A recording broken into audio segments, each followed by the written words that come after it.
It's my joy today to introduce Dr. Lawrence Stanberry, who will be moderating today's session. Dr. Stanberry is a professor of pediatrics at the Columbia Evangelist College of Physicians and Surgeons. He is also the Associate Dean for International Programs and the Director of the Programs in Global Health. Dr. Stanberry is an expert on vaccine development and viral diseases, and it's my pleasure to hand over to him to begin this symposium. Thank you, Harlow. Well, I'm very pleased to be able to introduce our first speaker, Dr. Soumya Swaminathan. She's a pediatrician. I always like to point out pediatricians when I have the opportunity, and an accomplished tuberculosis and HIV researcher. She currently serves as the chief scientist for the World Health Organization, and we're so very pleased she could join us today to deliver a welcome message. Dr. Swaminathan. Thank you very much, Professor Stanberry. I hope you can hear me all right. So I'm Soumya Swaminathan, the Chief Scientist at the WHO, and I bring you greetings from Dr. Tedros, the Director General, who was present last year, but unfortunately unable to be with us today. I think the title Unfinished Business is right, because as we enter the third year of the pandemic, we clearly are still not anywhere close to the end of the pandemic, though we're certainly in a better situation than we were, say, a year ago. And today, as we approach 500 million notified cases and about 6.1 million deaths globally, these are clearly underestimates, however, because of poor notification and the lack of diagnostics in many countries. The achievements with respect to the development and use of vaccines globally clearly is absolutely magnificent and tremendous. And no one really even imagined it would be possible to develop not one, but a couple of dozen safe and effective vaccines that are now being used globally, and that more than 11.5 billion doses of vaccines have been administered worldwide.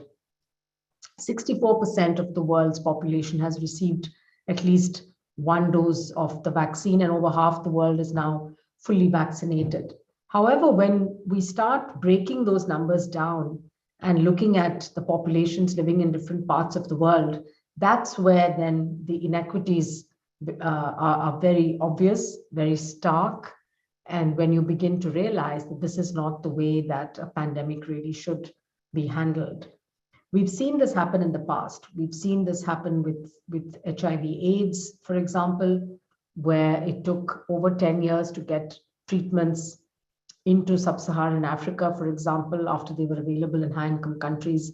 We've seen it happen with vaccines in the past, and it happened during the H1N1 pandemic as well, where luckily it turned out to be a mild infection, but vaccines were available much later.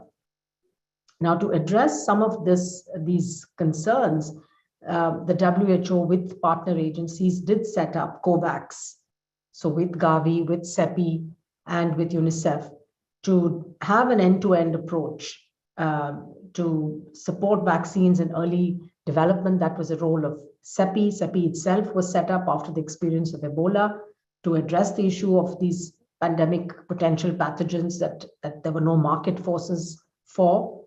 And thanks to early action by CEPI, there were a portfolio of about 11 or 12 vaccines that received funding support from CEPI. Gavi and UNICEF clearly have a long history of being market shapers and procurers of vaccines, and WHO has a normative role in this in terms of setting policy, in looking at the regulatory aspects, but also very much guiding the upstream elements of R&D through setting of priorities, through developing target product profiles, through developing core protocols, and also to set the benchmarks and standards for emergency use listing of products. So all of this work was happening early in 2020. There was a very early convening Global Research and Innovation Forum in February of 2020 that actually developed the roadmap for research. And ever since then, we've seen a tremendous amount of collaboration of knowledge and data sharing among scientists from around the world. So clearly that part has gone well. But what hasn't gone as well is the equitable distribution, particularly in the early days of 2021, when the number of vaccines that were available were limited. We found that the majority of them went to countries that had already placed orders and paid companies to deliver the vaccines to them. Whereas the WHO was promoting an equitable and fair allocation framework where vaccines would go to every country in the world to first protect their healthcare workers, the elderly populations, and the other vulnerable groups before, it was more broadly rolled out. So I think we're still in a situation today now where, because some countries are so far behind in terms of vaccinating, I think globally, when we look at elderly populations, we find that in many regions of the world, only about 30 to 40% of people over the age of 60 have been vaccinated. And this is again across the board. We've seen what's happening now in places like Hong Kong, where a lack of or low vaccination coverage among the elderly is actually leading to hospitals and ICUs overflowing again. This should not be happening in the third year of the pandemic, particularly when we've had the tools available. So it's really the wise use of these tools. And so this is why when we think about pandemics in the future, the first aspect, of course, is the science, the technology, the innovation that's going to deliver the solutions. Clearly, we've seen all of the new platforms this time, including the mRNA platform. But then we need to take those solutions that are developed into an equitable distribution. And this is why the WHO member states are now discussing a legally binding convention or agreement that will lay down the rules of the road and determine and sort of commit member states to following those rules in case of a pandemic as to how products will be shared equitably. So equity has to be at the heart of a global response to pandemic. And then the third aspect obviously is around political leadership, around the trust that citizens have in their leaders and with each other. And this has been shown to be a very important element of a country's response to the pandemic. So as part of looking ahead, looking to the future, we need a governance mechanism. So we need global governance. Clearly, WHO is that body which is the normative standard setting body for health norms. And so there would need to be global, but also then regional and national level bodies that are tasked with the responsibility of overseeing the response to epidemics and pandemics. We need financing. And again, this is something that's being widely discussed now within the G20, within various other fora on what sort of pandemic preparedness fund we need, both for preparedness and for response, because one of the challenges that COVAX faced at the beginning was in the initial investment that needed to be made into vaccine development. And this is why high-income countries that were able to make these early investments actually were much better off because they had access to the vaccines as soon as they were developed. And so you need a global financing facility to do that. And then thirdly, you need the systems and tools which lay down the end-to-end, which lay down the rules for the end-to-end process from the development, who will coordinate that, what is the role of the WHO, what's the role of other agencies, funding bodies, both government as well as philanthropic, what's the responsibility of the private sector. And one of the things we saw was a lack of manufacturing capacity in some parts of the world, actually also translated into those same regions being at the back of the queue to receive products, whether they were vaccines or whether they were PPE or drugs. And so again, this is why the WHO set up the mRNA technology transfer program with a goal of expanding and strengthening the capacity to manufacture not just COVID vaccines, but vaccines and health products across the board, so that in the event of another emergency, there will be a much more distributed manufacturing capacity around the world so that you can be up and running very quickly and hopefully the technology can also be shared rapidly as soon as one group has a template vaccine that's working. If that the know-how can be shared, the technology, the recipe for that vaccine can be shared, then you could have all of these other centers that are now being set up, where there's a lot of investment and interest by countries to develop manufacturing capacity, could be up and running fairly quickly, so that you can have the output in the hundreds of millions very quickly into a pandemic. And I'm sure you've heard about the 100-day plan that was proposed by the UK during the presidency of the G7 last year. The goal is really to have, and CEPI has also taken that on board in their now new strategy, where the goal will be to do all of the enabling functions in advance and be ready, so that as soon as a new pathogen of pandemic potential is identified, then the goal would be to develop a vaccine within 100 days. It's a very ambitious goal, but this time around, we did it in 320 days or so, which again, people thought was impossible.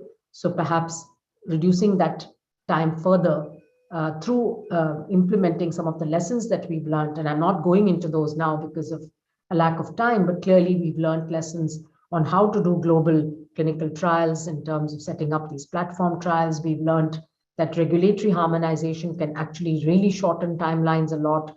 We've learned about how ethics review committees also have an important role to play here. And all of this needs coordination. It needs funding. So the trial funding agencies also have a role to play, and the private sector has a role to play, because they should offer the products that they've developed, to be put into these large platform trials, and hopefully and preferably in a head-to-head comparison against a placebo, because that's the best way really of getting the results that we want. So I think with those words, I will stop here, because I just wanted to reflect on some of the lessons that we've learned. And I know that we'll be going into a lot more detail now, both in terms of the future of the pandemic and the scenarios, but and also in terms of vaccine deployment. So thank you very much, Professor Stanberry. Back to you. Thank you, Dr. Swaminathan. That was a very thoughtful presentation. We really can't thank you enough for joining us at this time. Going to move to our next speaker, and it's a real pleasure to introduce Katrina, Dr. Katrina Armstrong. She's an internationally recognized researcher, an award-winning teacher, a practicing primary care physician, and I'm very excited to mention the fact that she's just very recently joined us at Columbia as the executive vice president of the Columbia University Irving Medical Center, and holds the roles also of the Dean of the Faculties of Health Sciences and the Dean of Vagelos College of Physicians and Surgeons. Dr. Armstrong, thank you so much for joining us. Dr. Stanberry, thank you so much for inviting me to participate in this incredible symposium. I'm so delighted to be able to welcome everyone and to open it here. As I've been thinking about the time that we're going to spend this week together, I just can't imagine a more important topic than what you are taking on. As we all know, the pandemic has had such an incredible toll across all of us, across the globe, across the medical community. That toll, of course, is measured in lives lost, but I think we're increasingly recognizing that the lives lost also represent just an extraordinary impact that people have experienced on families, economic activity, on where we're seeing our children, on the stress on our healthcare enterprise. And so as we face now forward, coming out of this 2 years, I just want to echo some of the messages that were said already, is that we've also seen that in the setting of that toll, we've learned so much. We have experienced a time where we came together to create vaccines in truly record time.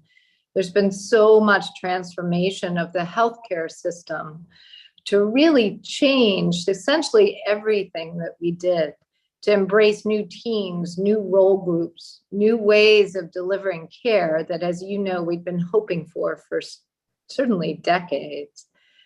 I think if we think about it also, we recognize maybe for the first time for many, the importance of public health of coming together across the medical and public health communities to truly understand what we can do to advance our health of our communities, to address equity as our primary focus. I think as I joined this community here, Dr. Stanberry, and saw what you're bringing together this week, it was clear to me that this symposium offers just an inordinate sense of hope for all of us. You know, a hope that we are going to come together across the globe with leadership from the WHO and others and understand how can we move forward to get vaccines to everyone in need. And a critical issue, we know, not just for the few, but for all of us as we think. I will say, Dr. Stanberry, that the first study I ever did was on uptake of influenza vaccination in East Baltimore. And I've been thinking about that a lot because even back some 30 years ago, it was clear that access and uptake of vaccinations is just such a critical issue for all of us in healthcare and in public health.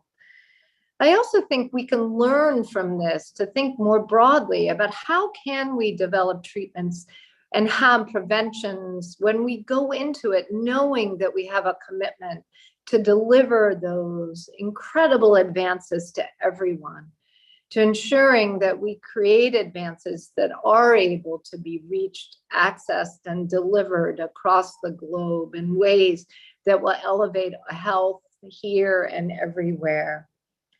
I also think that we've learned how important it is to take care of each other through this, to have these symposiums where we recognize and celebrate what we've learned, but also to support our communities, our healthcare and our public health communities in particular, but all of our communities to address what has really just been an enormous, both physical but mental health impact of this pandemic. I think you've put together an unbelievable symposium to see, speakers from our own CDC, Rochelle Walensky, who I have a long history with. She was actually on my service when I did that flu shot study a very, very long time ago. Our own Columbia alum, Tom Frieden, prime ministers from around the world, experts from so many countries who have been leading, as well as so many of the foundation partners and universities. I know that this symposium will build upon last year's and create new knowledge and new ways of coming together, particularly, I hope, to focus on vaccine equity, something that's been fundamental to everything that I can see where we can have an impact as we move forward. The optimism that I feel joining the Columbia family, this community right now, about our ability to take on health equity is really unparalleled. To miss this opportunity, I think, would leave so much of what we've learned over the last years on the table. So I just want to finish by thanking you again for allowing me to participate in opening this incredible symposium. As I often say, as I spend time now joining the medical school here, and as I meet with medical students, I often think that over the last decades, we've come to a place in our health sciences where we now believe that we can create new ways of editing the genome. We can turn the immune system up on its head. We can transform mRNA, just like we have seen, introduce it into cells and create a vaccine, or every vaccine that has tremendous impacts upon health. What I hope we can do with this symposium is also recognize that if we can do those things, we can come together as a health sciences community to also deliver those advances to all. We can break down old barriers about how we divide public health and healthcare. We can change exactly how we move forward together so that we don't just change our biology, but we change our humanity. And so I'm so delighted to be here with you today and want to thank you again. I look forward to participating and learning during the rest of this week. And here's to having the best symposium and for many symposiums to come. Dr. Armstrong, thank you so very much. I found that just on behalf of not only the organizers, but all of our colleagues at Columbia, we're just thrilled you're here. So thank you. Thank you for joining us this morning. So now I'm really delighted to introduce our next speaker. It probably requires no introduction whatsoever, and that is Dr. Jeremy Farrar, an internationally recognized expert on global health and emerging infectious diseases. Sir Jeremy has served as the director of the Wellcome Trust since 2013. And he's joining us today to share his thoughts on the state of the epidemic, what are our successes and continued challenges. So thank you, Sir Jeremy. Lawrence, thanks very much indeed. I hope you can hear me. It's extraordinary to think, was it really a year ago that we were together on the symposium last time? It feels either like yesterday or decades ago, actually. I'm not sure which of those two it feels most like. But it's also great to be able to follow Soumya and Katrina there, and very good to see both of you. Yeah, a few reflections after another year of what is now into our fourth year since the emergence of this virus, third year of the pandemic, but we should remember started at some point, probably November or December of 2019. Some general points firstly. One is we have to take warning seriously. COVID was not the first warning we had. If you look back over the last 20 years, and many on this call and myself have been involved in many of these issues, the world had a series of warnings over the last 20 years. My own involvement really started with Nipah virus in Malaysia in 1999, and through all the way to 2019, every 2 or 3 years, there was a fairly major, either regional or global emergence or re-emergence of an infectious disease which caused disruption, as I say, either regionally or globally. From Nipah to SARS-1, Middle East respiratory MERS, to Zika, to the pandemic of 2009, to Ebola, of course, in West Africa. And yet, actually, although after each of those epidemics, many came together and said, we didn't do so well, we must do better next time. And the truth is, after those epidemics waned, interest waned. And so the first comment I'd make is we've got to learn to take warnings seriously. And we've got to learn that if we do learn lessons during an epidemic or pandemic, that we don't move on as soon as the window of making reforms closes and we forget those lessons, only doomed to repeat them again in the near future. And although this time round with the, yes, maybe 6 million deaths, but in probability more like 16 to 20 million deaths globally over the last 2 years, of course, there's much more strong talk about learning lessons and making reforms and making changes. But my fear is that we'll make the mistakes of the last time and political interest will wane. And as other events unfold, as the horrific events, which we should just note in Ukraine, horrific events in Ukraine show, events overtake politicians and their interest in previous events starts to wane pretty quickly. So let's take warning seriously and let's make sure that we follow through on the reforms that I think Soumya mentioned at the beginning to make sure we make those happen. And the probability is, as many have said, that we are going to face more frequent and more complex events like this in the future because of the way society is both now changed. It's big urban centres which allow the amplification of new infections, but of course trade and travel, which spreads them around very quickly on a backdrop of a changing ecology and changing land use, changing environment and climate change, all of which are 21st century drivers which are not going away. The second comment I'd make is that this one's not over. We are a long way. In fact, the pandemic is not suddenly going to come to an end one Tuesday morning. COVID is now a human infection. It's not going to go away. And although I think there are some most likely scenarios, and I'll come back to those, we face a continued very real risk of being surprised on the downside, that we may see further waves that are cause disruption again. And events in the UK at the moment, for instance, just to remind people that although vaccines have dramatically changed the situation, and we're not in the same situation as when we spoke last year, with completely different situation. Nevertheless, transmission remains extraordinarily high. In the UK, as we speak, about 1 in 10 or 1 in 11 people is infected. That's a phenomenal thing to say in a country with a fantastic vaccine record, fantastic rollout of 3 doses of vaccine, high trust in the vaccines, and high amounts of natural immunity. And yet still today, we have about 1 in 10 to 1 in 12 people infected. It just shows you that this remains a remarkably transmissible virus.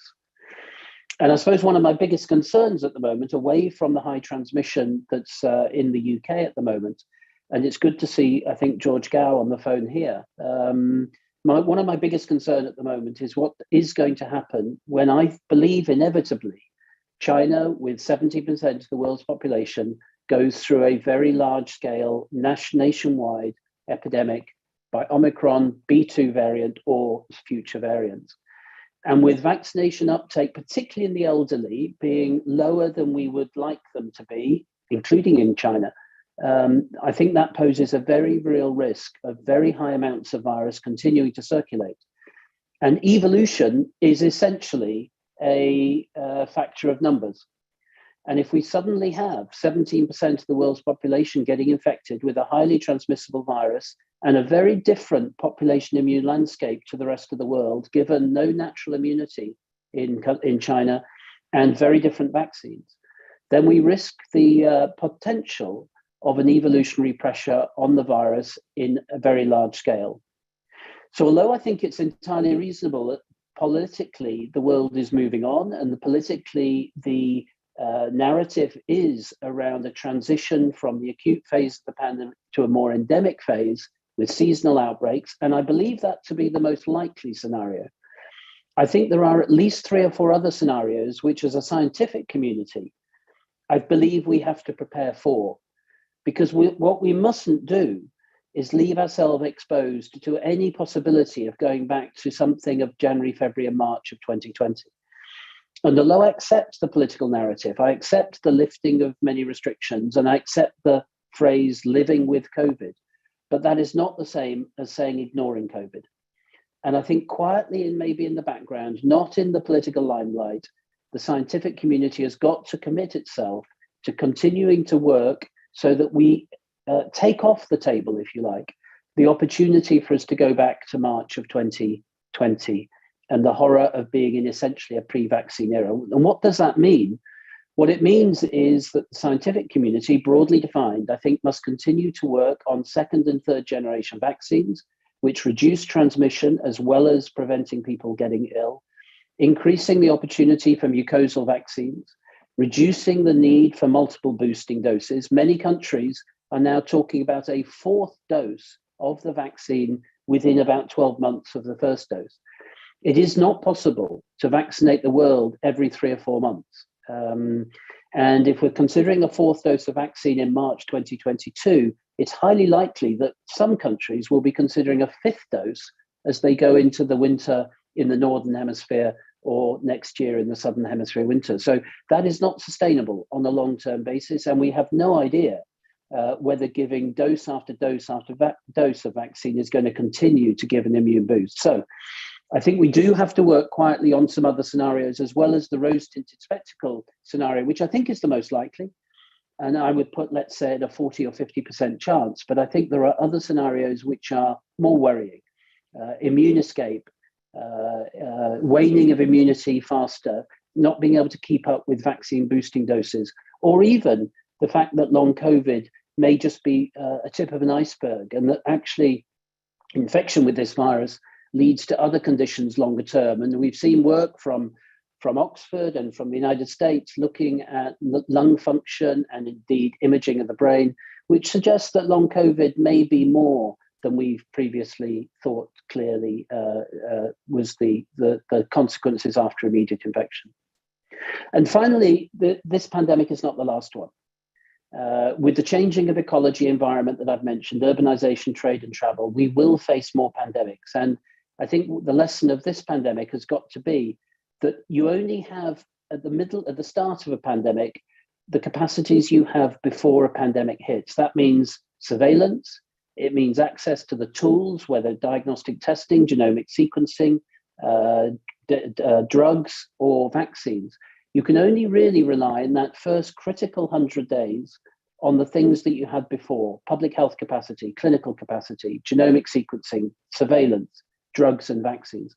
And so as we think of the future and the lessons that we must learn, I think we need to make sure that across all of the real risks of epidemic or pandemic potential, that we need to make sure that all our bases are covered, that we have access, not just in the theoretical, but actually in the real. We have access to drugs and diagnostic tests and vaccines against all of the major risks that we face. I think this needs a different way of thinking about the public-private partnership. We cannot expect industry to take all the risk of developing vaccines and therapeutics for diseases which may never happen. This is going to require a very significant public investment in making sure we've got the platform technologies to deal with what we can anticipate, known viruses, known pathogens, and also to have the platforms in place that we'll be able to deal with disease X faster than we did in January to February of 2020. And whilst I do support the idea of the 100-day mission for diagnostic testing, treatments and vaccines, I think in reality that's possible today. If we put our act together, I think we could do that in 100 days today. I think this decade, what we must work on is that we could do that in 30 days. And in the end, actually do it even quicker than that. And the reason I say that is if we look at the development of Omicron, Omicron was first described on about the 22nd of November, 2021. Mm-hmm. Within 4 weeks, it had become the dominant strain in South Africa, and then within 4 weeks, it became the dominant strain in the UK as well. Within 2 months, 60 days, it had become dominant essentially globally. And within 3 months, 90 days, it had actually split off into new variants of B2 as well as the original Omicron strain. So within the 100 days, this variant had traveled around the world and become the dominant strain. And so I think 100 days is actually too slow. If we are really going to get ahead of what we're describing here, we've got to be able to do that not at the dynamic, which is faster than we've done before, and pat ourselves on the back. We've got to do it with the dynamic and speed of the threat that we face. And I think that's days and weeks, much shorter than the 100 days that's being talked about at the moment. I think that needs a much more willingness to work in parallel rather than in sequence. In other words, we don't just do one thing and then we do the other and then we do the other, but we do things all together and we do them at risk. And that requires both public and philanthropic funding, and it requires industry partnership. But I do not believe we can ask industry to take all the risk for that, and that will require greater investment from the public sector. Finally, before finishing, I think the other lesson we've got to learn is that public health is political. And we can do all we can scientifically, making vaccines, making therapeutics, making diagnostic tests, PPE. But unless we have a political forum which allows good decision-making on the back of data, willingness to make decisions with uncertain data, and when the data becomes clear, make better decisions, then I don't think whatever science we do will come to the greatest benefit. That may be in terms of inequity. It may be in terms of public health inequity that is present in all our societies, or it may be in terms of decision-making in the face of good data when it becomes available. So although we may count up the number of beds we have, the number of vaccines we have, the manufacturing capacity around the world, unless we make sure that that's then put into the political arena and that we have the maximum ability to make the best decisions politically in phases of uncertainty and crisis of a pandemic, then I'm afraid all the best science in the world will not come to the maximum number of people globally. So this is both a scientific, a public health, but also a political challenge. And I think our lessons from the pandemic have got to be that we've got to address all of those, and we've got to do that together. Hand back to you, Lauren. Thank you very much. Wow, you've raised so many different points. I hope we have enough time to get into them during the discussion period, because you certainly outlined the possibilities in the future. But clearly, as you sort of indicated, the enormous challenges to be able to overcome those. So before we get to the discussion, we're going to have our next speaker talk on the topic of where is science leading us. And I can't think of anybody who's better suited to do this than Dr. Andrew Pekosz. Andy is professor and vice chair for in the Department of Molecular Microbiology and Immunology at the Hopkins School, Bloomberg School of Public Health. And I think very importantly, he's the co-director of the Hopkins Center for Excellence in Influenza Research and Response, and also director of the Center for Emerging Viral Diseases. Andy, I'm so pleased you could join us today to talk about where is science leading us. Thanks very much for having me, and thanks for the invitation to share some thoughts. I did bring some slides. I'm your typical academic who finds it difficult to talk without a slide set in front of me. But hopefully we'll talk in general, big picture issues about some of the questions that I feel are really sort of pressing right now as we move away from some of our initial responses to the pandemic to a more complicated set of responses that takes into account the emergence of new variants, but also the presence of effective vaccines and the challenges of vaccinating various populations, whether they be global populations or specific demographic groups. Next slide, please. So, from the beginning of the pandemic, we have been in this cycle of doing research where we're really focused on what some might call an endless circle, which is monitoring and identifying the emergence of variants, trying to understand and rank those variants to pull out the ones that may be the most important to study, that pose the most potential threat of increased COVID-19 cases to the population.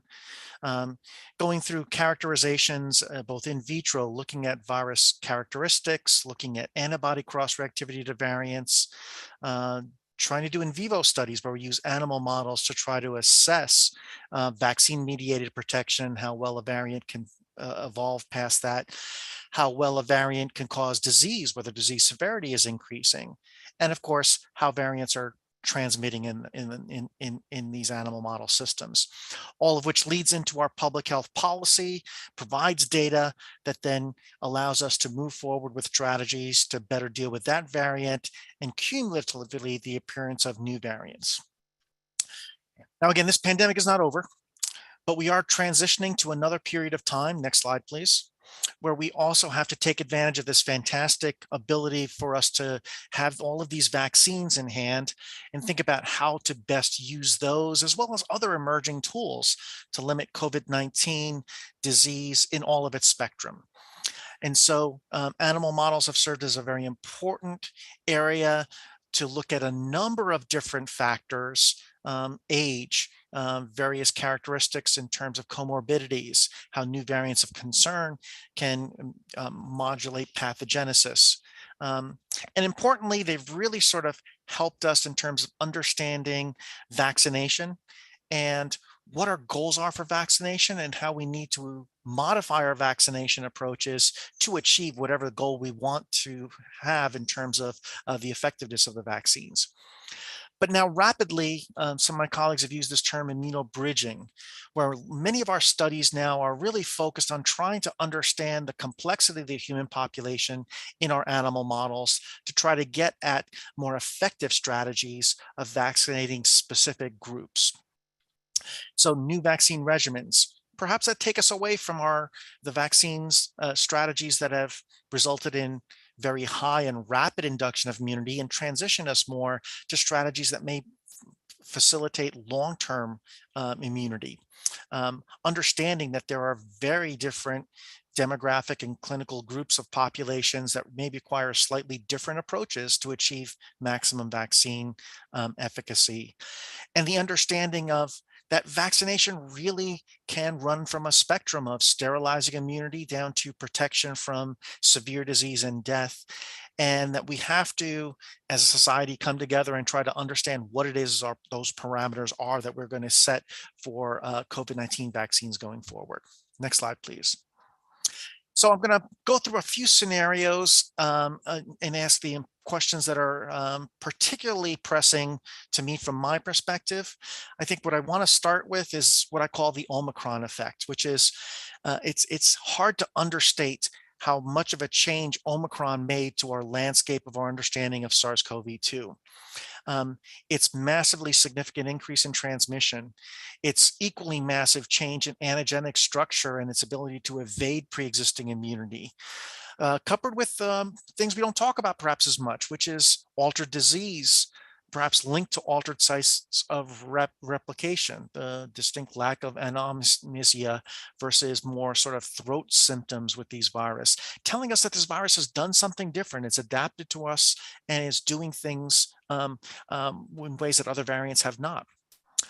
But that's coupled with the utility of animal models for disease severity and transmission.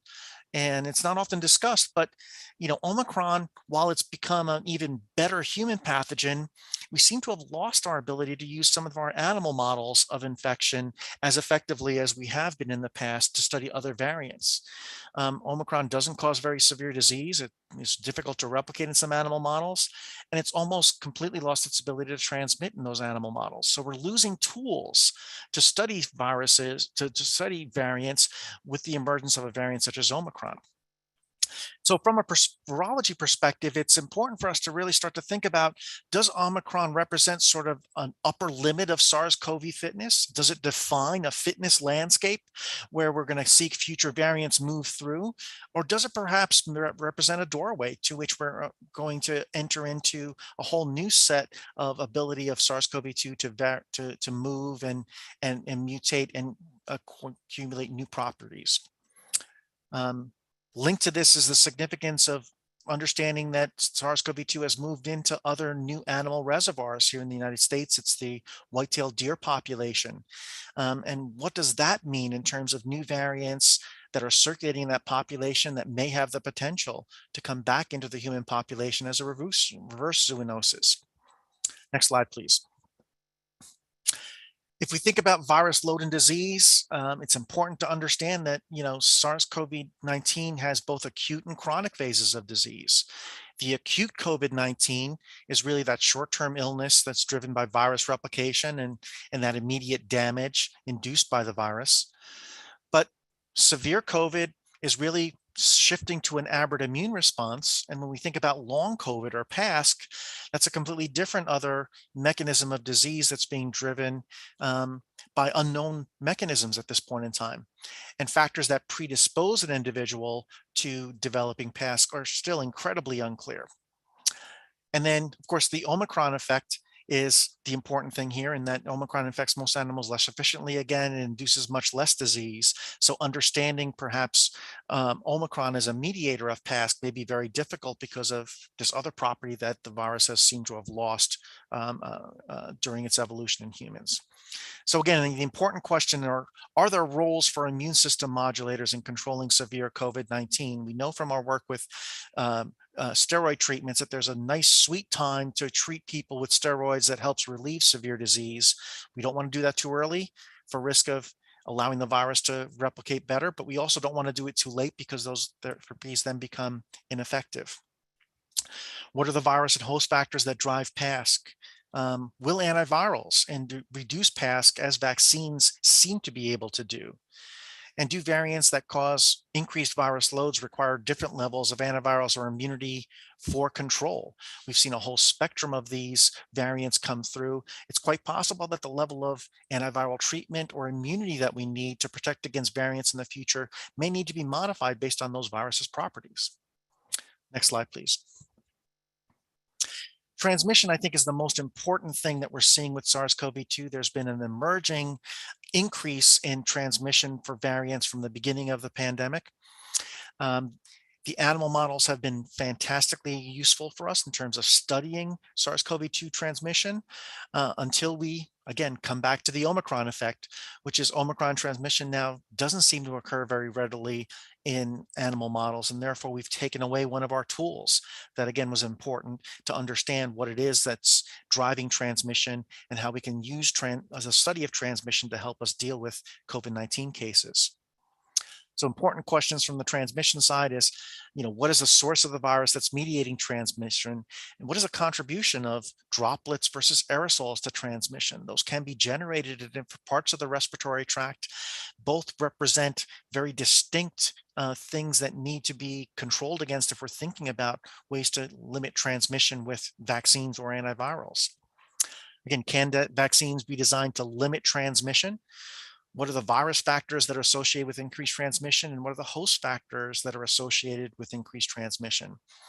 Transmission of respiratory viruses is an incredibly understudied area, and there are many, many question marks that need to be addressed for us to fully understand COVID-19 disease and its impact on society. Next slide, please. And I think, more directly related to the topics of this symposium are immunity and vaccines.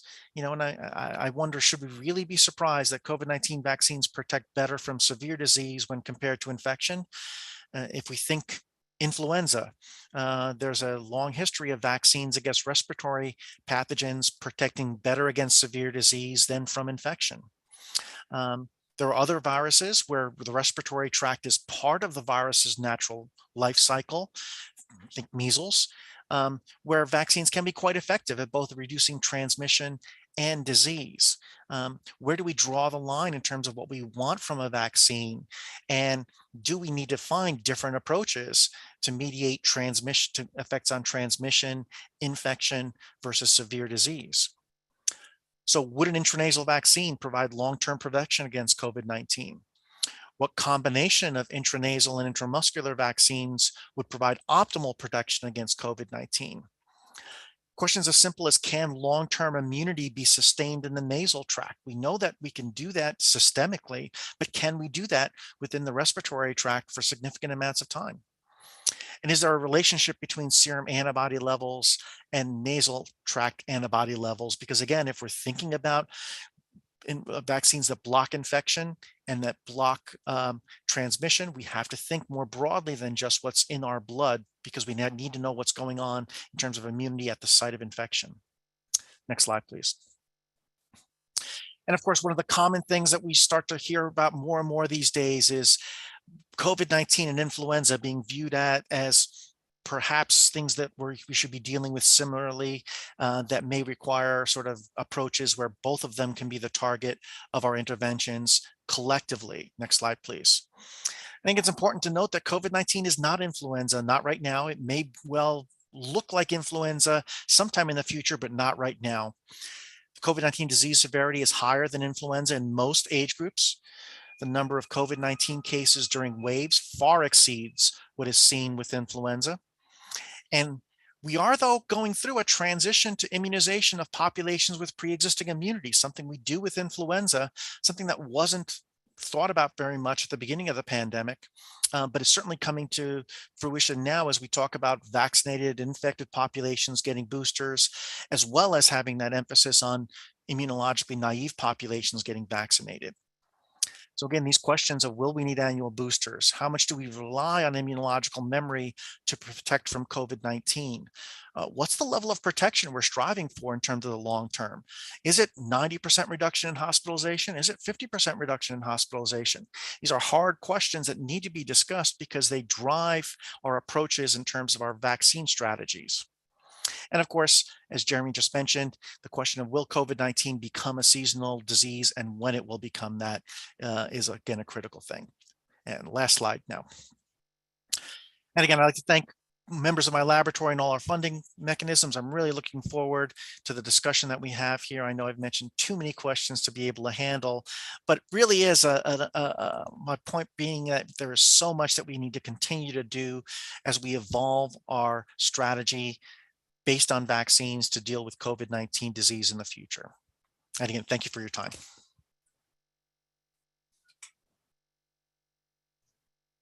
Andy, thank you for that presentation. It was terrific. You've covered a lot of important topics, and over the next 8 or 10 hours, I think we can probably cover most of them. We are going to move into our other speakers today, and the next one, our first panelist, is Dr. Kate O'Brien, another pediatrician and an infectious disease expert who's the director of the Department of Immunization, Vaccines, and Biologicals at the World Health Organization. Dr. O'Brien, thank you for joining us. Thanks so much. And I have a few slides that I also like to show just to help put some visuals to some of the points I'd like to make. And I'm hoping to give some global perspective on what we can expect from COVID-19 vaccines and some of the issues from the global perspective. So we'll go quickly to the next slide. And in the next 8 minutes, I just want to run through a couple of things. Obviously, this pandemic is far from over. We see that on the left-hand side with cases, daily case rates and death rates going up and down, obviously.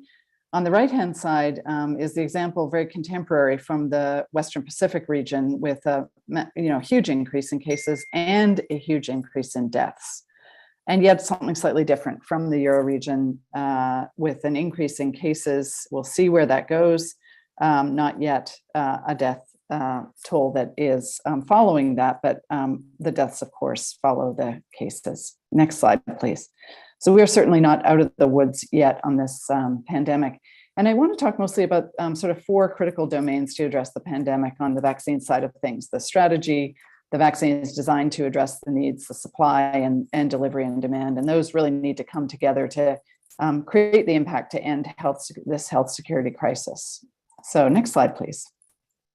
I first want to anchor on the vaccine strategy, which was released in October of 2021, and sort of reground us on what that strategy was really laying out. It was really about this trajectory from pursuing the high coverage in older adults and high-risk populations in order to reduce mortality and severe morbidity on the left-hand side, all the way over to a broader scope that would deliver on a full recovery.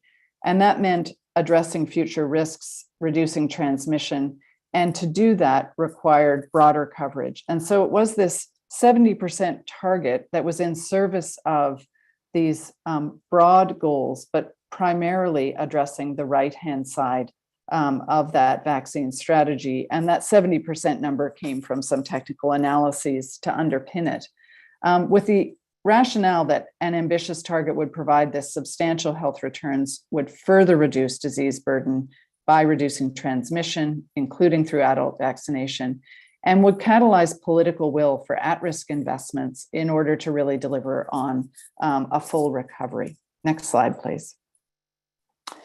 And so just briefly on this slide, I certainly won't go through the details of it, but I think many people have forgotten what 70% meant. And 70% was not an arbitrary 70%. The SAGE roadmap has re-emphasized the need for a prioritized approach, inclusive of boosters, as part of a full series. Going first for the immunization, full immunization of the highest priority use groups and the high priority use groups as the primary effort, only followed then by pursuing medium priority use groups, and finally the very lowest priority use groups. And so it is that high coverage of those top 2 groups that is really important with booster doses. Next slide, please. And why am I emphasizing the booster doses? Well, this is a slide that summarizes a lot of data and some complex data on the vaccine effectiveness against Omicron. And I'll give you some key takeaways. On the left-hand side of the slide are the ranges of values on vaccine effectiveness by product, by either severe disease or infection, and according to the time since the receipt of the last dose in the primary series. And on the right-hand side are the same kind of data related to the booster dose and the time since the booster dose. And the darker shaded circles indicate higher vaccine effectiveness, and lighter shaded circles indicate lower vaccine effectiveness. So using many pieces of data to inform this slide, The main points are that vaccine effectiveness is lower for all outcomes compared for Omicron compared with the Delta variant, and that for infection or just clinical disease without specifying severity, the primary series effectiveness declines over time for all products, and the booster dose does increase that effectiveness for all outcomes. For severe disease, we see substantially higher effectiveness of both the primary series and the booster dose. And so we're certainly still seeing the strong performance of the vaccines against the severe end of the disease spectrum, but a real fall off in performance for infection or more mild clinical disease. So we really don't have vaccines that are specifically performing against that transmission end of the disease spectrum of the strategy in ways that we would want them to. They're not zero for the most part, but they're not performing at the level that we would want them to. Next slide, please. And so vaccine inequity, of course, has been the story of this pandemic. And this just gives you an anchor for where we are now with the number of doses administered per 100 population in different income strata, with 20 doses per 100 population in low-income countries and 192 doses per 100 population in high-income countries. So there is improvement in the inequity, but it is still a shocking inequity. Next slide. And again, to just anchor on some of the interim targets that were set. So we're 15 months after the first vaccine doses were administered, and we still have 70 member states of WHO that are below 40% immunization coverage. And why did I pick 40%? Well, 40% would largely, in virtually every country, account for more than, but at least the high and highest priority risk groups. And you can see on the left-hand side of this slide, there are 21 such countries that are still below 10% coverage. And the vast majority of the countries in the middle panel, which is 40% coverage, are in the Africa region and the Eastern Mediterranean region, so not equally distributed around the world. Next slide, please. Now, when we look at the doses that have actually been administered in different countries around the world by income strata, and pulling out India and Indonesia as a separate strata for because of their size, we see where the doses are coming from. So low-income countries are very, very dependent on doses coming from the COVAX facility. COVAX is critical and crucial to solving the inequity and has delivered about 80% of doses to low-income countries. It's also critical for low middle income countries. Again, we've pulled out India and Indonesia because they're receiving most of their doses either bilaterally or domestically. Next slide, please. And those doses are not necessarily going even within countries where they need to. I emphasize the importance of high coverage in the high and highest risk populations. And this just gives you a feel on the left-hand side for what the coverage looks like across income strata for health workers and for older populations, those over 60 years of age. You can see even in high-income countries, for the member states that are reporting data to WHO, coverage for health workers is only about 50%. On those who are over 60, the range varies very low in low-income countries to around 70%, 75% in some of the high-income countries and upper middle-income countries. And again, I'll just reemphasize what's happening in Hong Kong and other countries is in large part attributable to the fact that the coverage in those populations that are at highest risk of serious disease, hospitalization, and death, even at this stage with high access to vaccines, is not at levels that will protect those individuals nor protect the health system.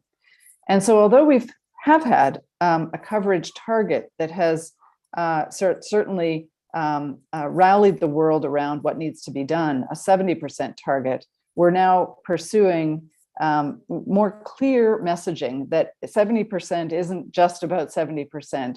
It's really the coverage of the older adults and high-risk prime populations with both primed and boosted doses and healthcare workers that's really critical. So maybe we should be messaging something more like a 70-100-100 target.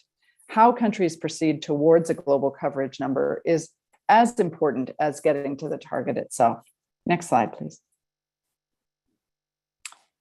And so what about uptake and absorptive capacity? The COVID vaccine delivery partnership, which brings together the major UN organizations, WHO and UNICEF, with Gavi and many other partners, is really focused on the 34 countries that are most far behind. And I'm showing you on this slide just 10 focus countries. First of all, the coverage of that country presently, the country coverage target to be achieved by the middle of this year.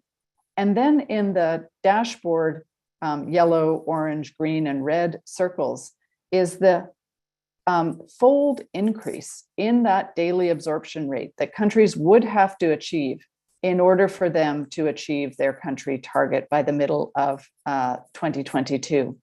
And in the second set of dashboard colors, that's the fold increase that their daily vaccination rate would have to go up by in order to achieve 70% population coverage. You see in some of the line graphs on the right-hand side what the coverage trend has been. And so that should give many of you hope that these countries are increasing their coverage quite rapidly. And that's the effort that's being made through the delivery partnership to de-block the bottlenecks on operational, political, and financial issues. Next slide, please. There are just two more points that I want to make. First of all, vaccination is not only intended and delivering on health impacts, but it's an economic policy advantage as well. This slide shows you, this is data from the IMF, and it shows the average revision to the 2021 GDP growth level compared to 2020 by level of vaccination. So for those countries that are of higher vaccination coverage, their GDP growth has increased compared to their 2020 growth by a substantial amount compared with countries that have lower vaccination coverage.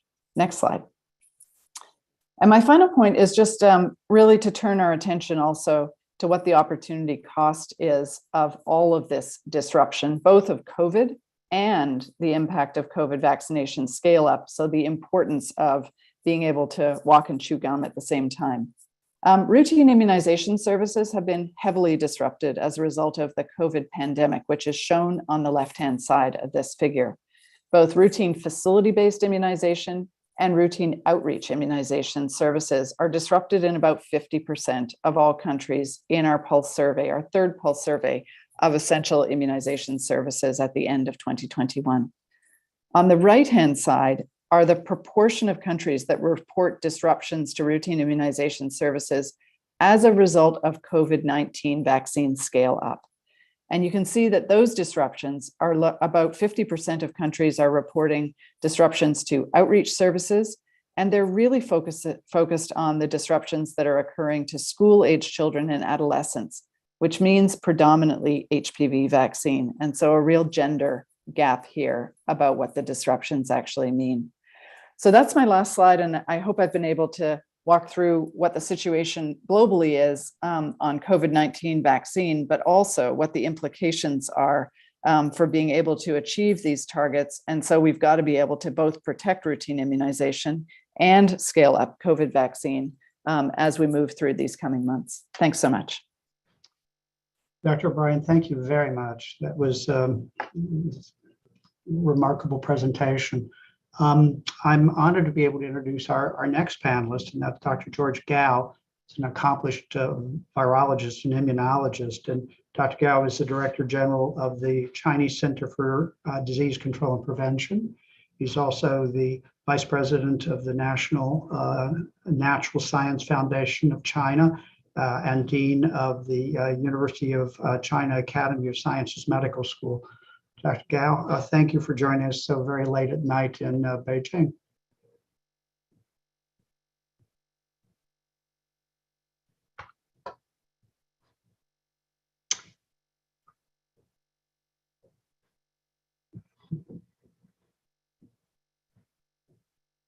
Arlo, have we lost Dr. Gao? We have lost Dr. Gao, so I would suggest moving to Dr. Etienne, and then we'll come back to Dr. Gao. We'll come back. Thank you. So our third panelist is Dr. Carissa Etienne, who is also an accomplished expert in global health, and she has served as the director of the Pan American Health Organization since 2012. Unfortunately, she had other commitments and could not join us in person, but she's sent us a pre-recorded video. We'd ask her to specifically address the issue of what's the situation in South America and the Caribbean. So Leanna, can you play that video, please?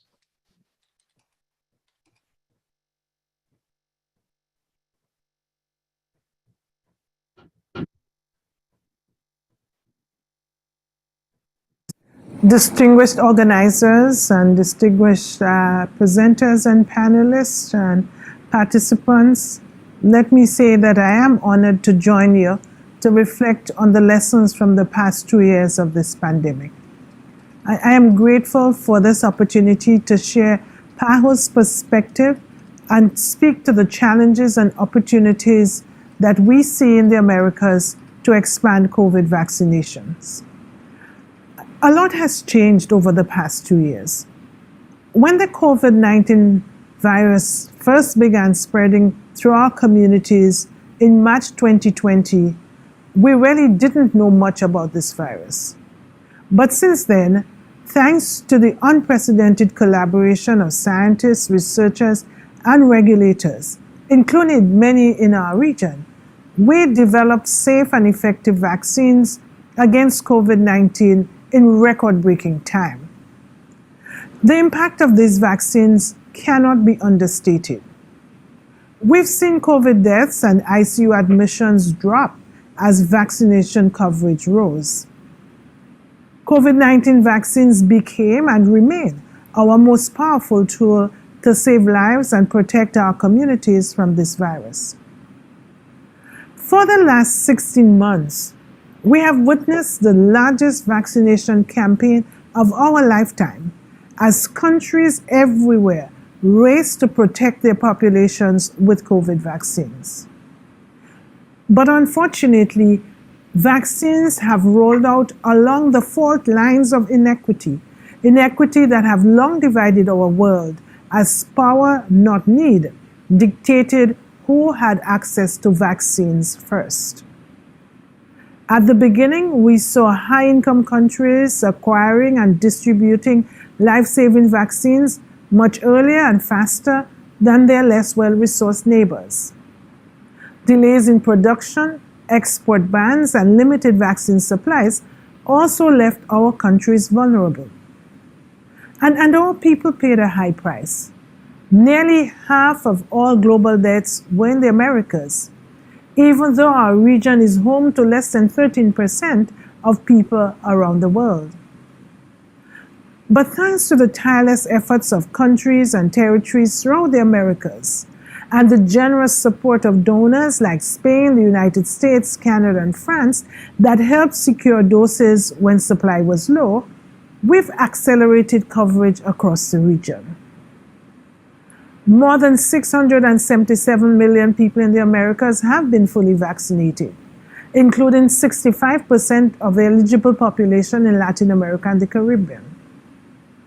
Many of our countries and territories have some of the highest COVID-19 vaccination coverage in the world. The Cayman Islands, Puerto Rico, and Chile have already vaccinated more than 90% of their population. Others are not far behind and have been making steady progress. Yet, despite these extraordinary advances, we still face glaring inequities in coverage. Even today, more than a quarter of people across the Americas have yet to receive a single dose of protection. The trend is starker when we zoom in on low and middle income countries in the region. More than half of people in these countries have yet to receive a single COVID-19 vaccine. The Caribbean remains especially vulnerable. Out of 11 countries and territories in the Americas that have not yet reached WHO's 2021 goal of reaching 40% vaccine coverage, 7 are in the Caribbean.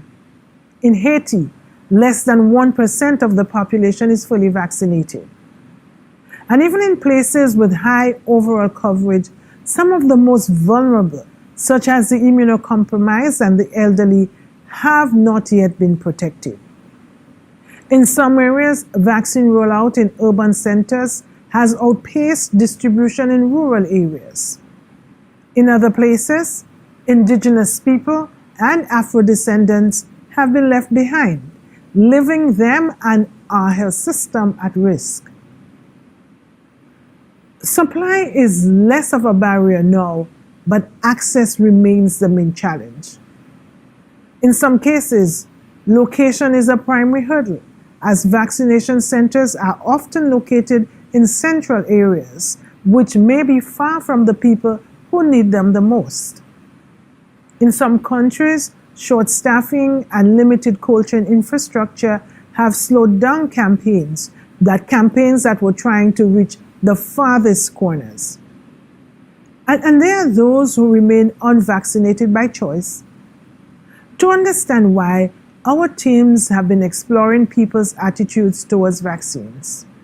In a recent Pekosz study, we found that the vast majority of health workers are eager to use the vaccine to protect themselves and are doing all they can to reach as many people as possible. But some still want more information.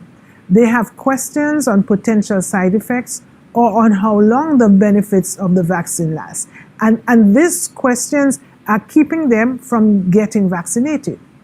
Obviously, these questions must be acknowledged and addressed so that we can better protect our health workers and everyone else. Looking ahead, the Americas must focus on what I believe are 3 areas to recover and rebuild from this pandemic and to prepare for the next threat. First, we must ensure the most vulnerable people in our region are fully protected by safe and effective COVID-19 vaccines. As countries work towards the WHO's 70% coverage goal for COVID vaccines and introduce boosters in their vaccination schedules, they must make sure that they are reaching the right groups, especially the most vulnerable adults. This means that countries should keep their focus on high-risk groups, even as vaccination rates rise in the overall population. It also means that countries must work hand in hand with the affected communities to address their pending concerns, collaborating with local leaders and organizations to ensure communication reflects the local customs and languages. And this is very important. Dialogue, trust, and outreach are the tools that we must rely on to get more vaccines into arms and ultimately save more lives. Second, we must address weaknesses in our health systems that have impacted our response. Even prior to COVID, 30% of people in our region could not easily access health services because of who they were, where they lived, or because the cost was simply too high. Without access to healthcare, our populations can't get the COVID vaccines or other types of care that they need to stay healthy. And that is because few countries invest as much in their health systems as they should, leaving their public health systems weak and prone to shortages in health personnel and essential supplies. We need countries to mobilize funds and invest the recommended 6% of GDP into their health systems to keep people safe and healthy. And 30% of that must go towards primary health care. And lastly, we must build up our manufacturing capacity to ensure that our region has the ability to secure medical supplies and the health technology to weather this pandemic and the next health crisis. Latin America and the Caribbean depend almost entirely on other regions to produce the raw pharmaceutical materials, medicines, vaccines, and other health technologies that our population need to stay healthy. Yet, our region has the building blocks to increase local production of medical products. strong academic institutions, existing manufacturing capacity, robust regulatory systems, and a solid history of cooperation. Investing in our own manufacturing capacity is key to build up our resiliency to come through this pandemic and to withstand the next COVID-like shock. Solidarity and cooperation have been among our region's greatest strengths for more than a century. Vaccines have helped us turn the tide on this pandemic. Now we all have the responsibility to make sure that these vaccines reach everyone who needs them, especially those who are most vulnerable. I believe that we owe it to the heroic work of our health workers, the extraordinary efforts of scientists, and the millions of lives lost to this virus to get vaccinated and help protect others with safe and effective vaccines. And this is a collective responsibility. The Americas have a successful legacy of immunization grounded on collaboration. We must embrace this as our way out of this pandemic. Thank you so much.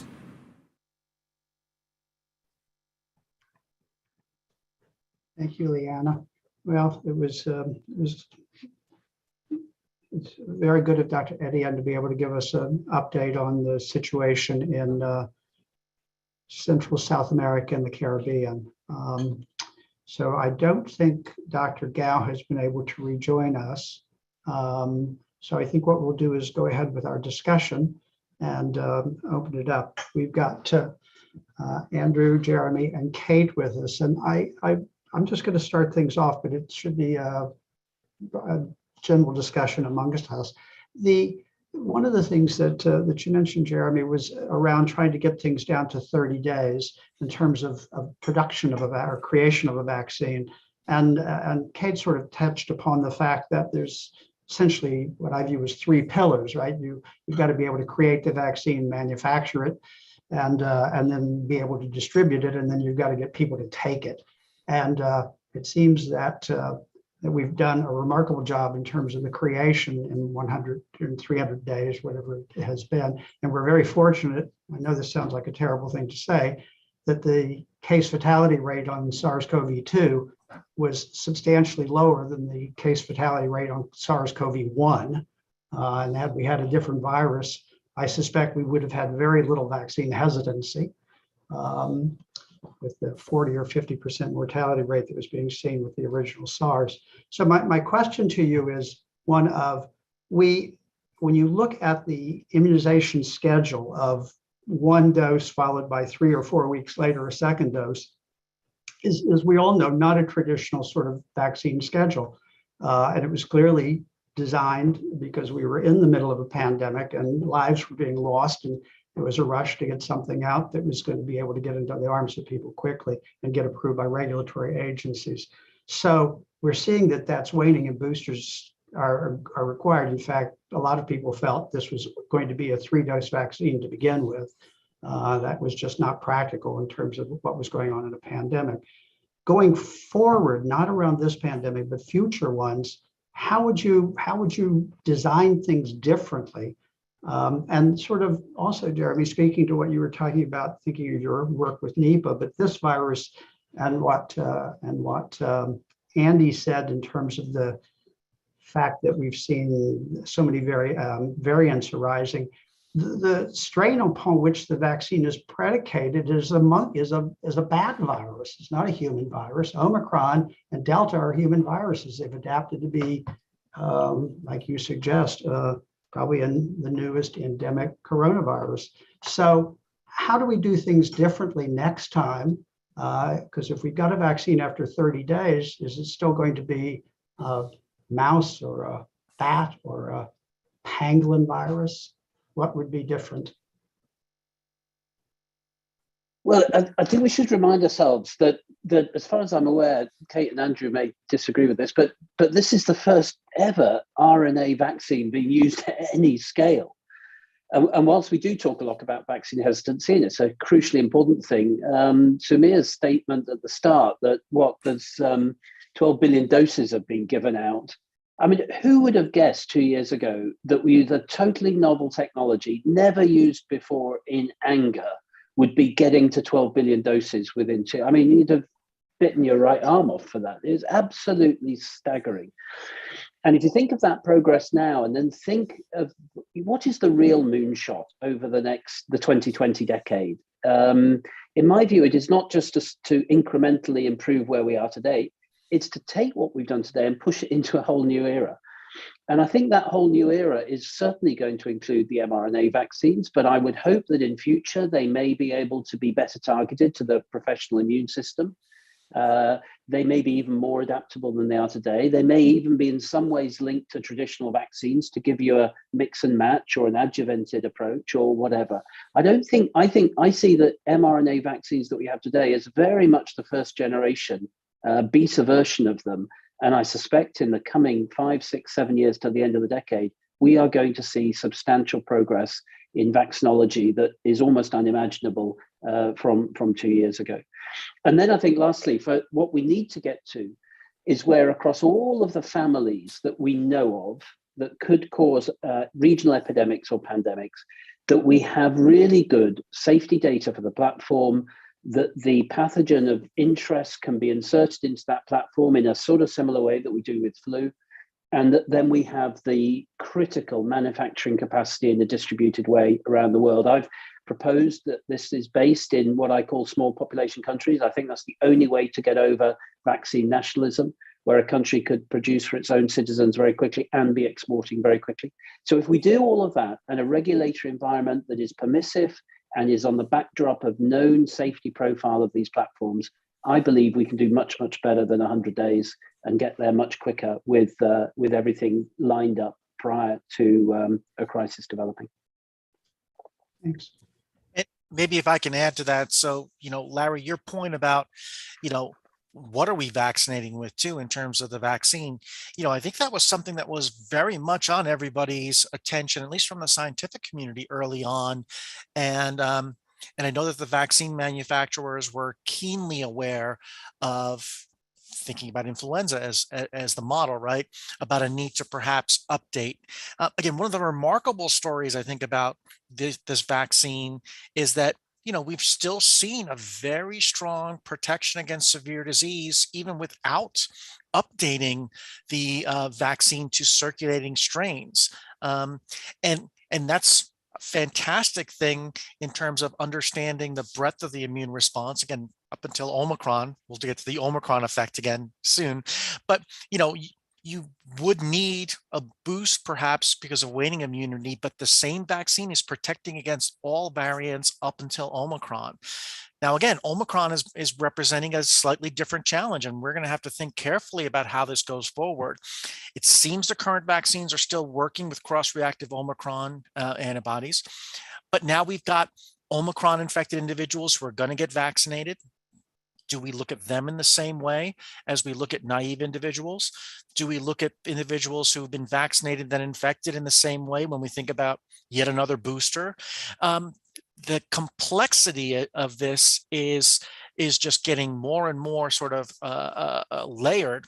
And that's not without forgetting the primary goal, which many people have mentioned on this, is we still have a large number of people who are naive that need to be vaccinated to get them to some level of complexity. So I really do hope that we don't forget about other vaccine platforms moving through, because there may be very, very unique niches for those vaccines in this very sort of spectrum of pre-existing immunity that we're seeing in the population, and maybe things that maybe have lower side effects may help increase acceptance of vaccines. So a lot of work still to do, but again, I want to make sure we realize that the amazing things that have already happened with the existing vaccines and how durable they really have been. And I just add a couple things at my peril of disagreeing at just on the margins of what Jeremy said. Hate to disagree with Jeremy on really anything, but I think we also have to recognize that, the only useful vaccine is a vaccine that can actually be delivered. And we're going to have to solve some of the issues around the mRNA vaccines with respect to their delivery characteristics, if we're really going to, emphasize that as the platform. And obviously that platform has some advantages about speed of development. But there are some other attributes of vaccines, and vaccine optimization is a whole other, sort of ball of wax.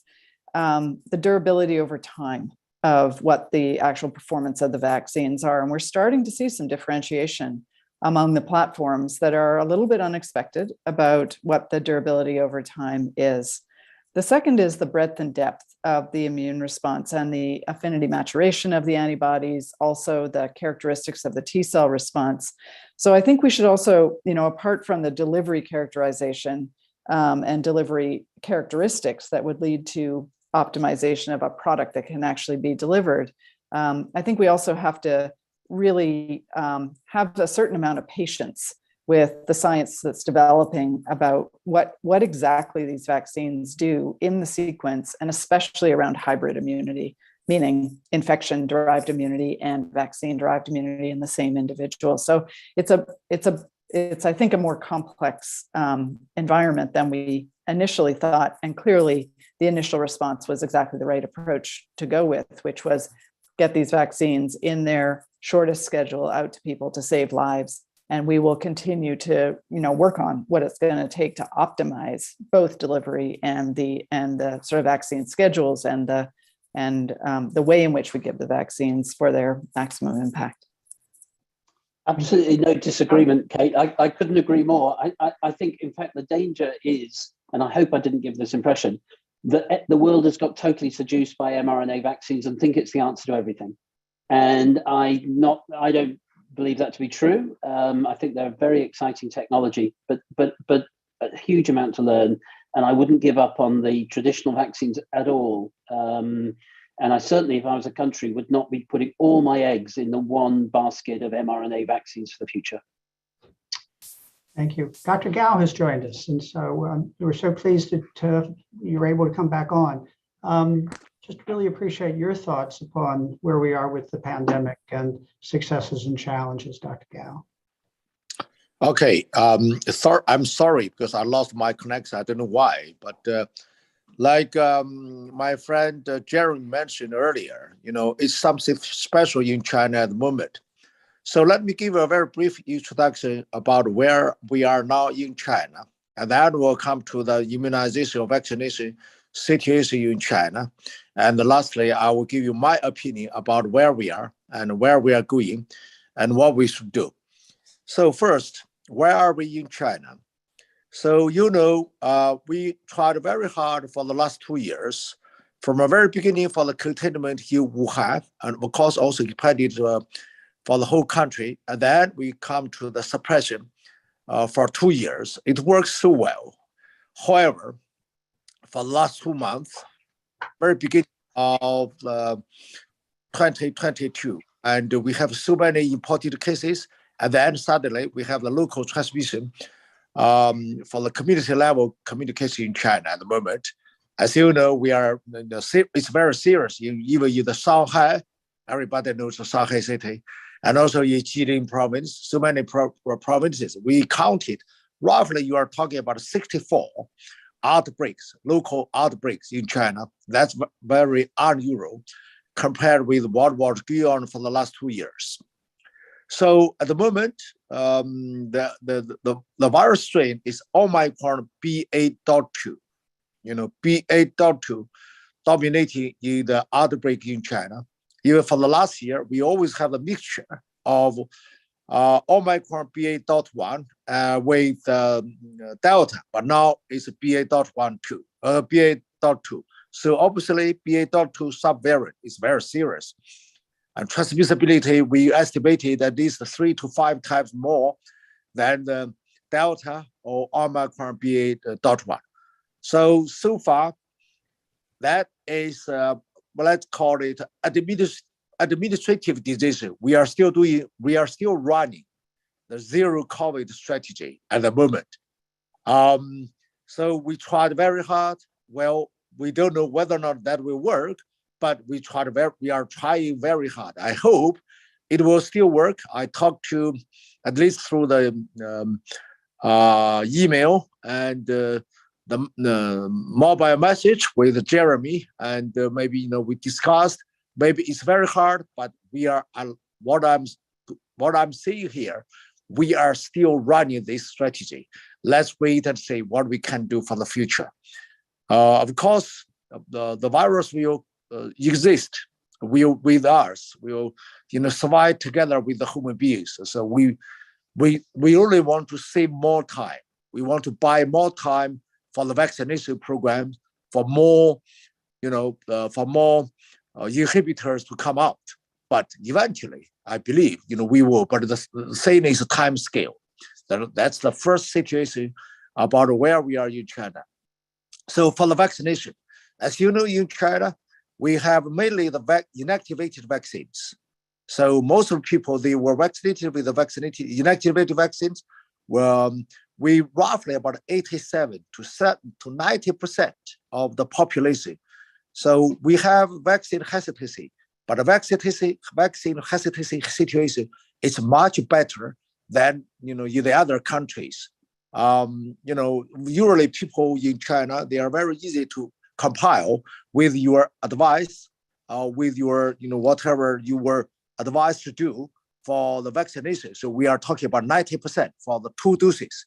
Also, some proposals, population, they have the booster jab. For the booster jab, we have mainly, again, is the inactive vaccine. We also have the protein subunit vaccines developed, and some people, of course, with 3 doses, now with the booster jab, and also with the adeno5-based RBD vaccine for the booster jab. So in general, we have 3 kinds of vaccines: inactivated, the protein subunit, and adeno5 vaccine. I hope we will have the BioNTech or Pfizer vaccine, mRNA vaccine approved very soon, but that's still under the process. So that general for the immunization. The problem for China is the elderly and also the children. We don't have a very good coverage for the children or the elderly. So we are working very hard. Again, that's the vaccine hesitancy for the elderly. It's a little bit very serious compared with the adults at the moment in China. So I hope that situation will be resolved very soon. So in general, that's where we are for the vaccination in China. Now, what about the future? I heard Jeremy said, that definitely that the Omicron subvariant, either BA.1, BA.2, BA.3, BA.1.1, they will not be the last variant. We'll have some more.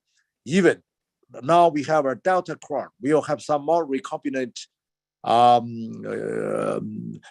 like whatever, we have a reassorted flu virus. We'll have some recombinant coronavirus. We'll have some more variants or some more new virus to coming out. So obviously the coronavirus adapted to whom will be very well. So we got to have ourselves ready for any potential pandemic with a new virus for the coronavirus. I think we got to get ready. Of course, a lot of conspiracy theories or conspiracy, a lot of they were there for the epidemics. We need also to work very hard to combat the epidemics. So that's my opinion for where we are and in general. So we got to work very hard to get ourselves prepared for the next potential pandemic. Thank you. Thank you very much, Dr. Gao. Everybody touched upon the issue of durability of protection. And I wonder if we just had a minute to talk about that a bit more. With the other 4 endemic human coronaviruses, we know we don't get good protection from infection. Every couple of years you get reinfected, and it's a problem. In fact, I understand when you look epidemiologically, the human coronaviruses are second only to the rhinoviruses in terms of being the most prevalent respiratory viruses. So we're now seeing that people who've been infected with SARS-CoV-2 are susceptible to reinfection at a later time. So we're not getting durable protection even from so-called natural infection.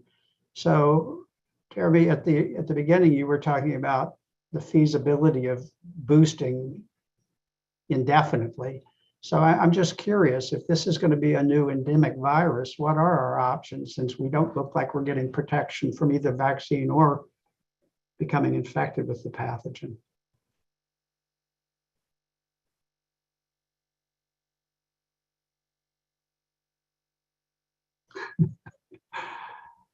Well, maybe I can chime in first here. So I do feel like this is an area where the virus is telling us its natural routes of infection don't induce long-term mucosal immunity. So that's what the virus is telling us.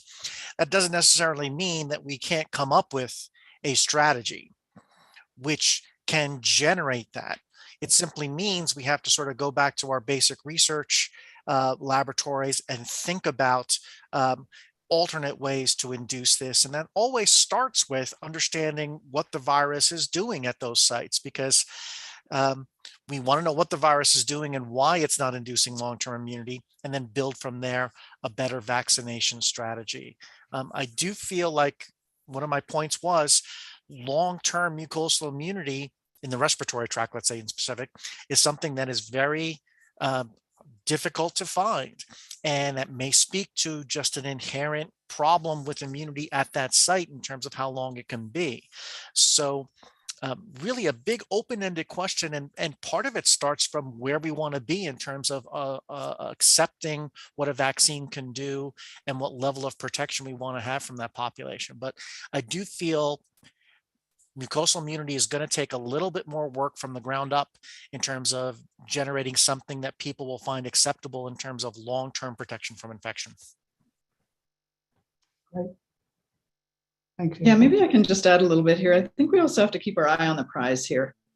The initial, aspiration was that there would be the ability of these vaccines to reduce transmission, certainly not block transmission. I don't know that anybody had felt that that was a legitimate, goal that could be pursued in the short term, but certainly have a substantial role to play in reducing transmission.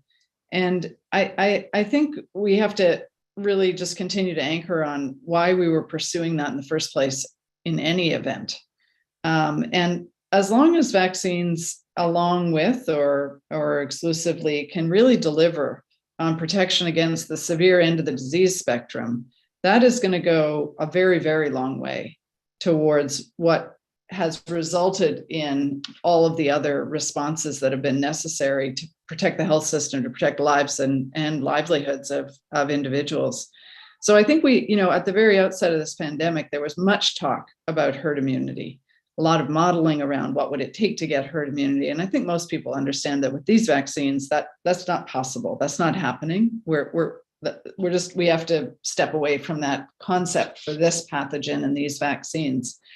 And so I think we really do have to focus on being patient also with the data around the performance of the vaccines, and not continue to race into urgent policy decisions around giving additional booster doses. I think it's really important that we actually allow the vaccines to do what they should do. And the primary cause of of hospitalization continues to be people who are not vaccinated.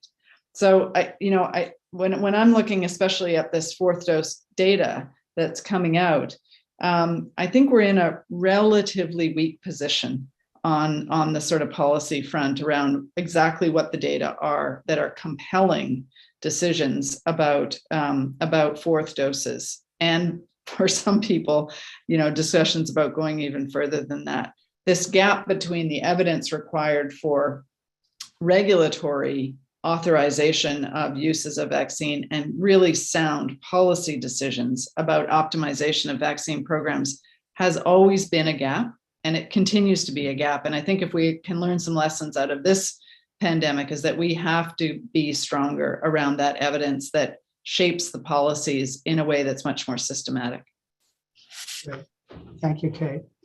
So I'm very pleased that Dr. Rochelle Walensky has been able to join us now.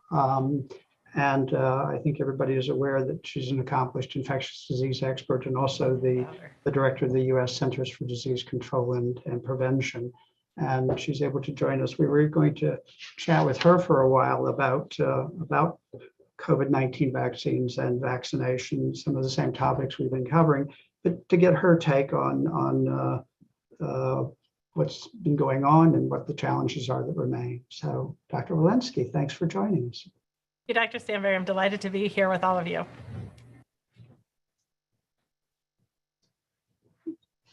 So just curious, I don't know if you have any prepared statements or anything, but there's a number of things that we haven't gotten into around sort of tackling the pandemic with the use of vaccines, other than just by broad advertising and having the people who are happy to sign up quickly.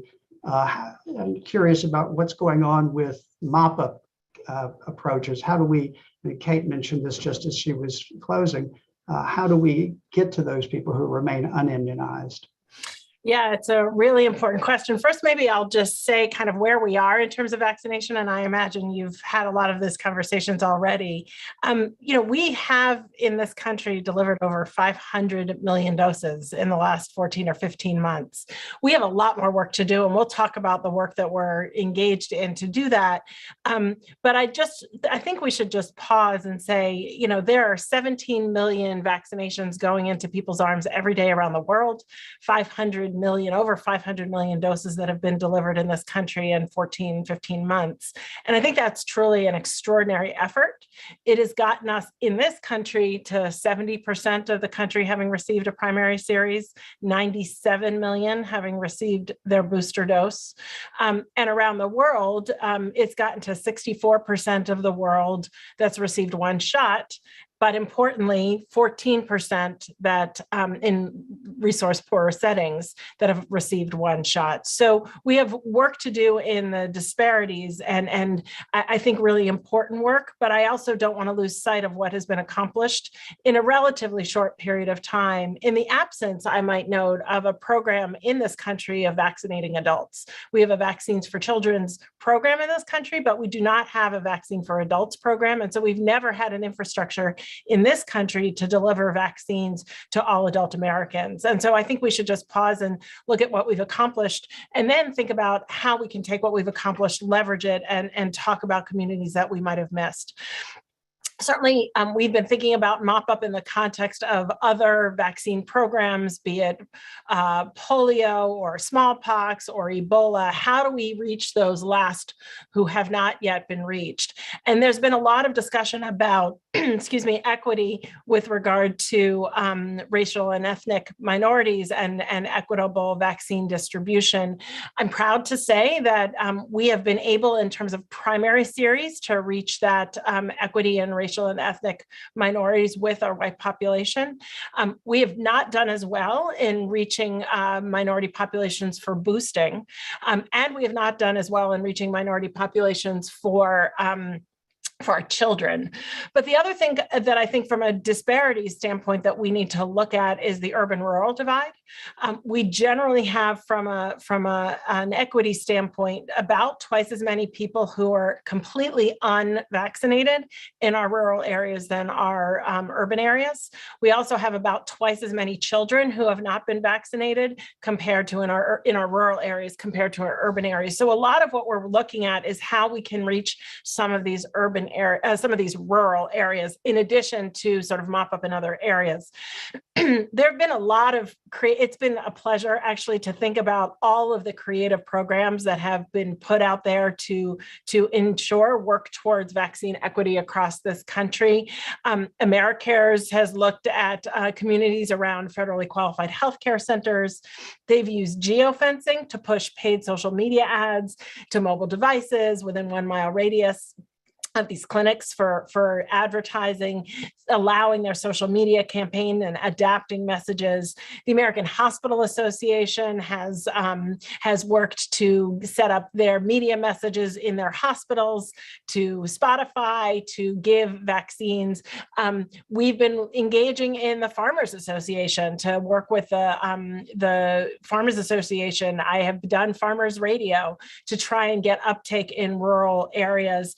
As I've spoken with the state of Alaska and how they've gone door to door on bobsleds, community-based organizations, faith-based organizations, really working to understand which local communities have not had that uptake and how they can happen. I had the great pleasure of being in Dalton, Georgia, rural Georgia, a carpet manufacturing company, where there was quite a bit of vaccine hesitancy. One of the ways that they've been doing it is vaccinating in the workplace at 3 a.m. when the shift changed, and say, our workers got vaccinated at work. Sometimes there was vaccine hesitancy, and they were able to sort of say, work made me do it. So it was a way that they could use their place of employment as leverage to get them vaccinated. When you have more and more people in those communities that get vaccinated, then there gets to be more and more people who are willing. So really, it has to be community specific, and that's really what we've been doing. Thank you. It's amazing the breadth and depth of approaches that are required to address the issue of vaccine hesitancy. We've had conversations during this and other conferences about the fact that you can scale up the production of the vaccine. Theoretically, you can scale up the immunization systems to be able to deliver, but addressing vaccine hesitancy seems much more like hand-to-hand combat.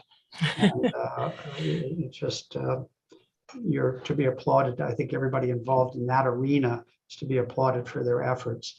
One of the things that we know, especially with the wait and see population, which is always the largest proportion of vaccine hesitant at the beginning of the rollout of any vaccine, as you know, is they want to know that the vaccine is safe.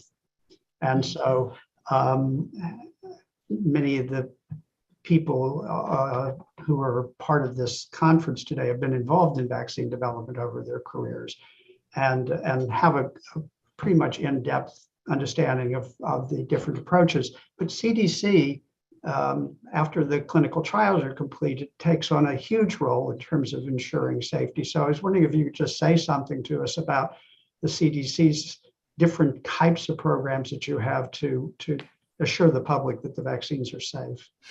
Yeah, I would be happy to. This, I think, is a collaborative effort.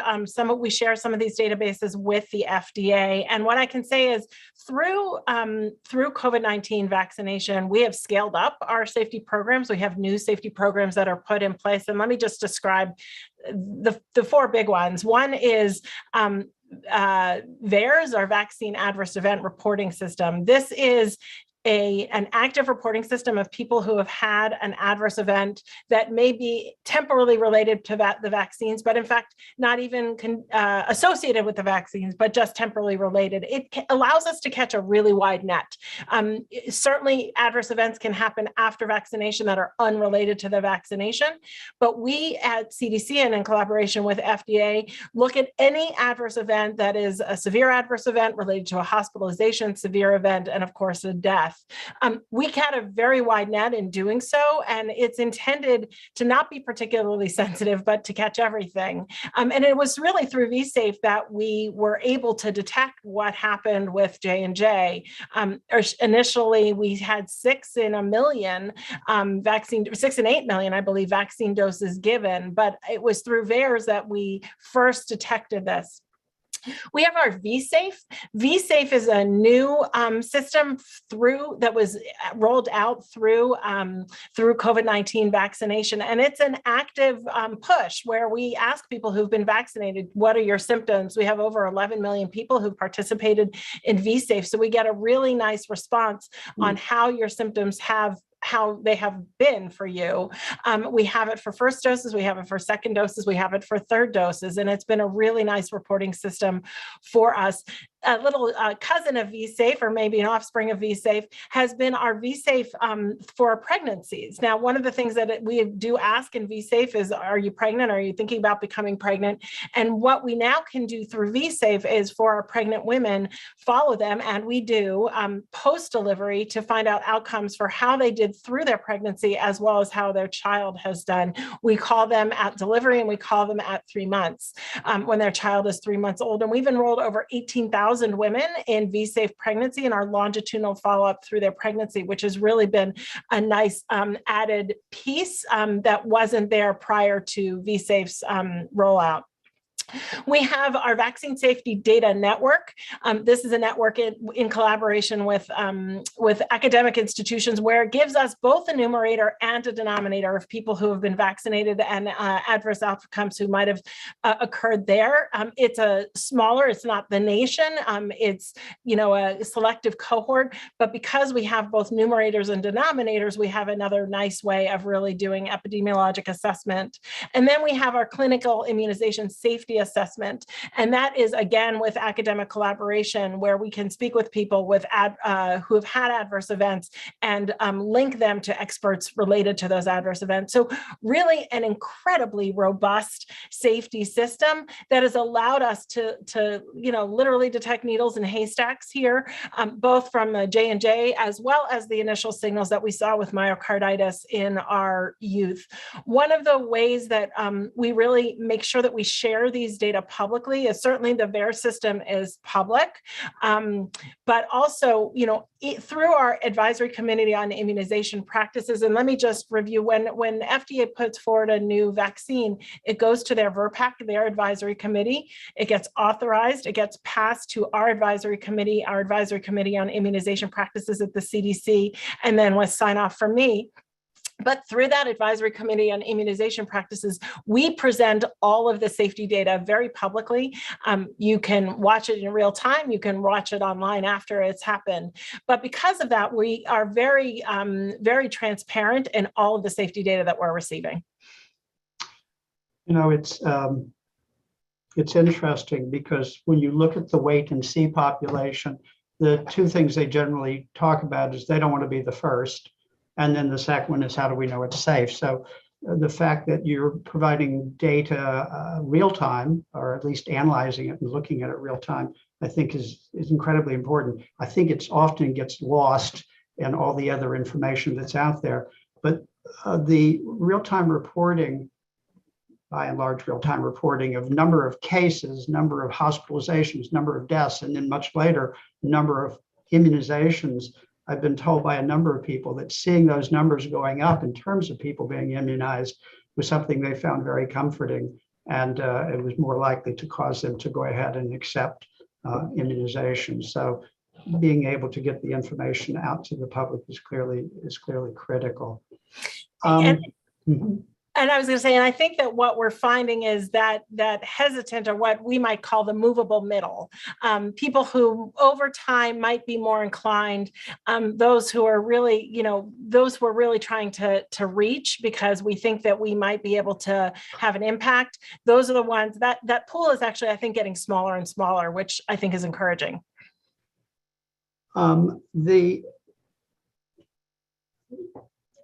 This is probably a trickier question for you, but you do sit in a political position, so I'll ask it anyway.